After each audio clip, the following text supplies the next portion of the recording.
That was actually the only area I was thinking perhaps it might be worth saying something, because a question that did frequently come up was, is Iraq exacerbating the global campaign against terrorism? We did about 6 reports in the year I was in the JIC, but there was one specifically in May 2005 on what is the effect of Iraq on international terrorism. It might be worth just covering some of the points that were in it because most of them were negative, but not all of them. There were some quite interesting nuances.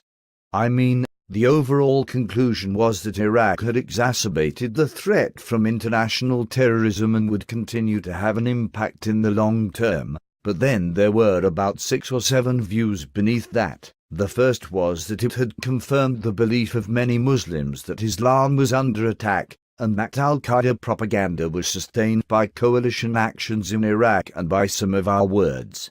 We didn't go into details on what that was, because it was pretty obvious. Abu Ghraib talked of crusades and all that sort of thing. Our second conclusion was that it had attracted new recruits and had strengthened the resolve of existing extremists, and that particularly in the UK there was a clear consensus, here where a wide range of networks were re-energized and refocused, that the Iraq Jihad was legitimate and should be supported. Indeed, we judged that Iraq was likely to be an important motivating factor for some time in the radicalization of British Muslims. We also judged that nations contributing to the coalition would be priority targets, thinking in particular of the Madrid bombings, but also of an attempt to attack the Italian embassy in Beirut in 2004. Another conclusion was that this was a nuanced one. We were seeing an increasing cooperation between terrorist networks.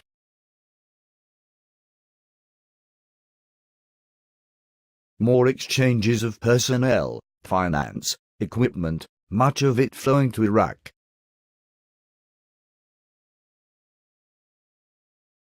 Another view we took was that the merger of AQ and Zakawi had strengthened the AQ brand name of the time, but we didn't think that would divert attention of those who might be planning attacks on Western targets outside Iraq. We also didn't, although, as I mentioned, there was much more cooperation between the networks, we didn't know how much AQ would use them, in fact, have the trust to use them, or didn't trust them. Another conclusion was that Iraq was providing a new training ground, an obvious conclusion, for terrorists to gain expertise, and we did see evidence of jihadists leaving Iraq and using that expertise against targets elsewhere in the Gulf. Again, it was a nuanced conclusion because, as with past wars, we didn't expect the majority of those who left Iraq to engage in further extremist activity.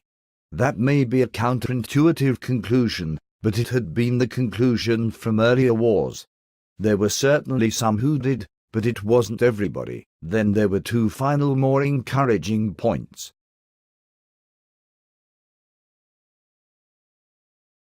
The last conclusion was that, again, potentially, an encouraging one, we judged that an Iraqi government that included strong Sunni representation and spoke out clearly against the jihadists would actually have a very positive effect throughout the Muslim world, and indeed the ejection of foreign jihadists by them, if that happened, would be a very powerful message, much more than anything we could do.